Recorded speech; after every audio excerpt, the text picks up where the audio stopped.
বাঙালির ১২ মাসে ১৩ পার্বণ, অন্যতম পৌষ সংক্রান্তি। বাঙালির ১২ মাসে ১৩ পার্বণ, আর এই ১৩ পর্বের মধ্যে উল্লেখযোগ্য পৌষ সংক্রান্তি। রাত পেরোলেই পৌষ সংক্রান্তি, আর পৌষ সংক্রান্তি মানেই জমিয়ে পিঠে পুলি খাওয়ার দিন। পিঠে পুলি পাটিসাপটা পায়েস খেতে কে না ভালোবাসে। পৌষ সংক্রান্তির পিঠে পুলি পায়েসের চাহিদা বেড়ে যায়। সংশ্লিষ্ট জিনিসগুলি তৈরি হয় চালের গুঁড়ো দিয়ে। শিলিগুড়ির বিভিন্ন বাজারগুলিতে দেখা গেল চালের গুঁড়ো বিক্রি হচ্ছে।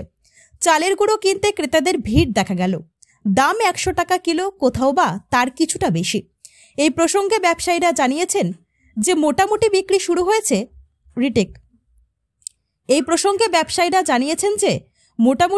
শুরু হয়েছে। আশা রাখছেন এই বছর প্রত্যেক বছরের মতো পৌষ সংক্রান্তির সময় চালের গুঁড়ো ভালোই বিক্রি হবে।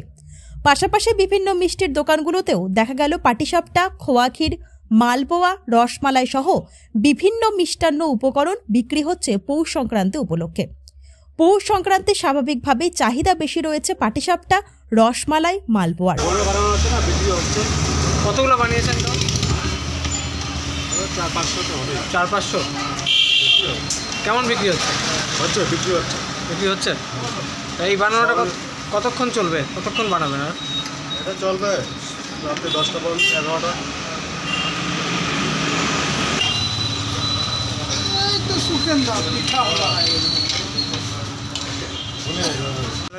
ভালো হচ্ছে। কত টাকা করে কিলো আছে?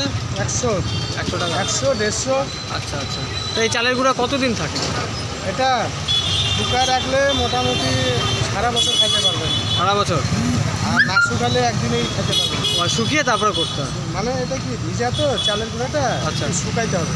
আচ্ছা, কত কিলো বিক্রি হয়েছে এখনো পর্যন্ত? হ্যাঁ, এখনো পর্যন্ত কত কিলো বিক্রি করেছে? এখন তো কত 50 কেজি মতো বেশি। আর কি আশা রাখছেন এবার কেমন বিক্রি হবে? হ্যাঁ, কি আশা রাখছেন কেমন বিক্রি হবে? এবার বাজার খুব খারাপ, মানে আগে যা বেচা কিনা করছি অনেক কম। আপনার নামটা? আমার নাম হচ্ছে জয়শঙ্কর বর্মা।